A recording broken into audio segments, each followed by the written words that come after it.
Events will be held this weekend in Seneca Falls, celebrating the 175th anniversary of the Seneca Falls Convention, the birthplace of the women's rights movement. Capitol correspondent Jamie DeLine giving us a look back at the history that was made.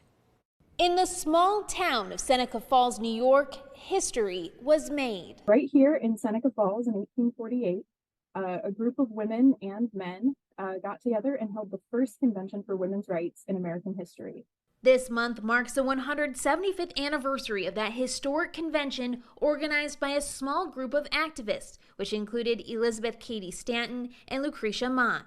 Shannon Walsh of the Women's Rights National Historic Park explained some of the rights that they were calling for in the Declaration of Sentiments. Things like women did not have a right to divorce their husbands. Divorce was only legal for men to bring against their wives.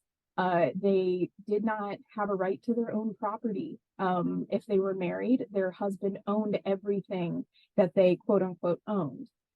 So they didn't even have a right to the wages that they earned if they had a job. She says women were paid significantly less than men and weren't given the opportunity to go to certain colleges. There were a lot of things that we certainly take for granted today, beyond just the right to vote that women were fighting for at this time. In fact, the right to vote was one of the last things that they brought up as an issue, because some of them felt that it was even a step too far to ask for that because they had so many other things they needed to ask for first. It wasn't until 72 years later that the 19th Amendment granting women the right to vote was passed. Women like Lucretia Mott, for example, who was this fiery Quaker minister, I think she would have been very, very proud of how far we have come in that, women are able to speak up.